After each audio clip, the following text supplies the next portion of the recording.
En el Evangelio de San Juan leemos: Un mandamiento nuevo os doy, que os améis los unos a los otros, como yo os he amado.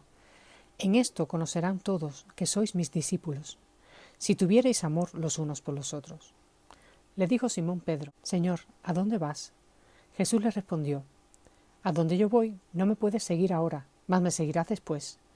Le dijo Pedro: Señor, ¿por qué no te puedo seguir ahora? Mi vida pondré en ti. Jesús le respondió: Tu vida pondrás en mí, de cierto te digo, no cantará el gallo sin que me hayas negado 3 veces.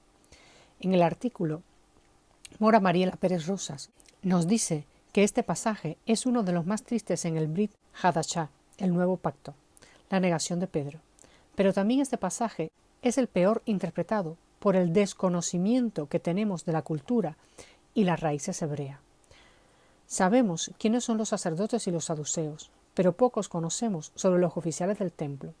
Según la enciclopedia judía, el templo era administrado por un consejo de 15 funcionarios asignados, llamados memunim, que significa oficiales, y son los siguientes: el Kohen Hagadol, sumo sacerdote; el Sagan, sustituto del sumo sacerdote, también conocido como segundo sacerdote; 2 o 3 Katolikim, tesoreros principales; 3 Hidbarim, cajeros; 7 Amerkelim, síndicos encargados del tesoro del templo y de las puertas.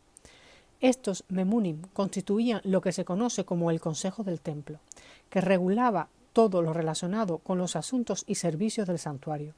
Sus miembros eran también llamados los ancianos de los sacerdotes o consejeros, al que pertenecía José de Arimatea. Por ello pidió a Pilatos el cuerpo de Jesús. Marcos 15:43. Por la noche los sacerdotes mayores dormían en divanes colocados en hilera de piedra en forma de gradas. Los sacerdotes más jóvenes dormían en cojines en el suelo, poniendo sus vestidos sagrados bajo la cabeza, y se cubrían con su ropa secular. Los sacerdotes mayores guardaban las llaves del templo, poniéndolas en la noche bajo una losa de mármol en el suelo. A esta losa se le adjuntó un anillo para levantarla. Un sacerdote vigilaba o dormía en la losa hasta que las llaves eran pedidas por el oficial de la mañana. A este oficial se le llamaba la voz de Gebini, en otras palabras, el cántico del gallo.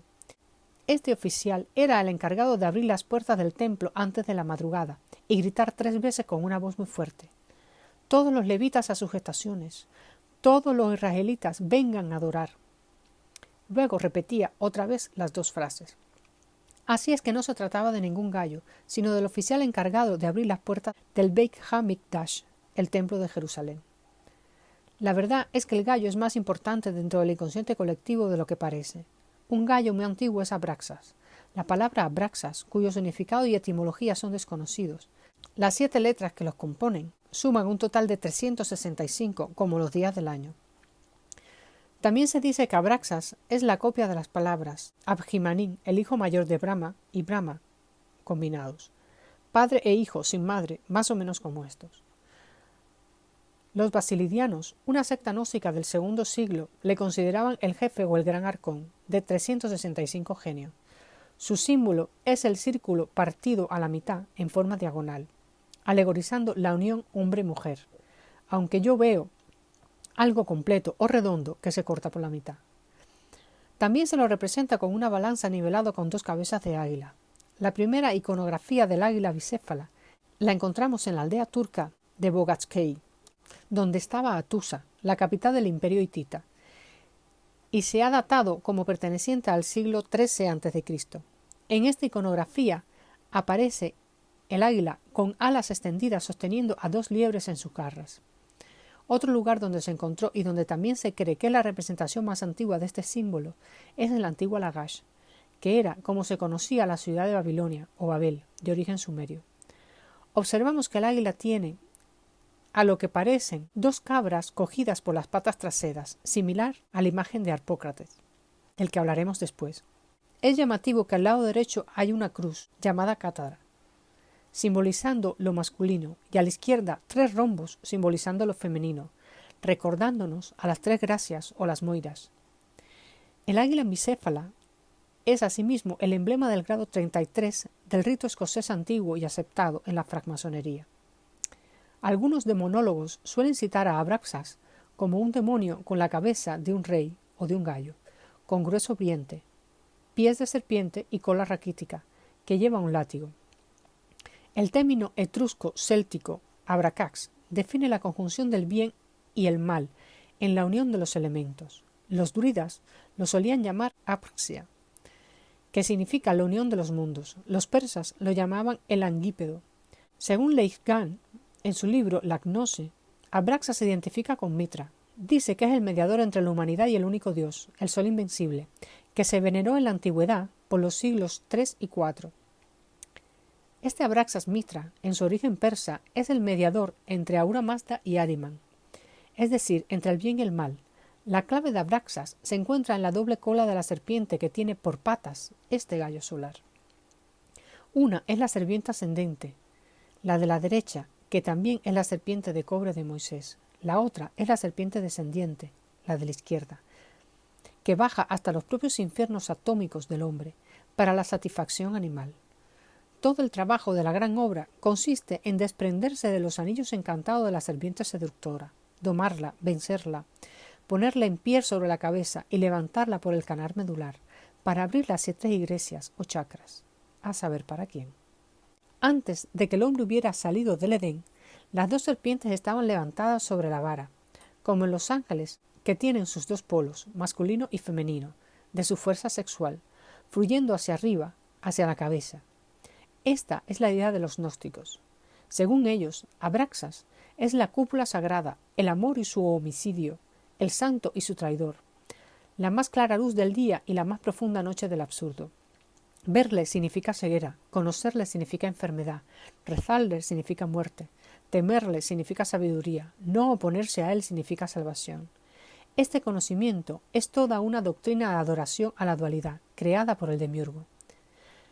Teóricamente, Abraxa es la palabra mágica relacionada con el abracadabra, que proviene de la frase hebrea Abret Adhabra, que significa envía tu rayo hasta la muerte.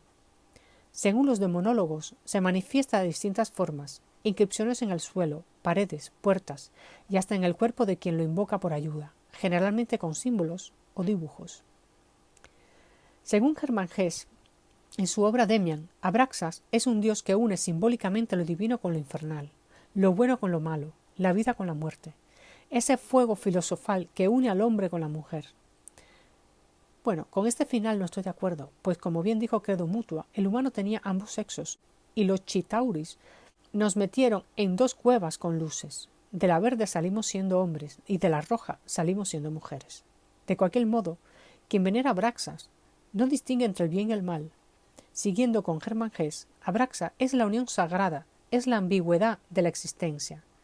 Hesse nombra a este dios con la siguiente cita: el pájaro rompe el cascarón, el huevo es el mundo. El que quiere nacer tiene que romper un mundo. El pájaro vuela hacia Dios. El Dios es Abraxas.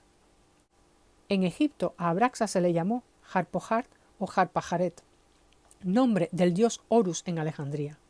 En griego se le llamó Harpócrates y lo adoraron como al dios del silencio, por llevarse a la boca el dedo.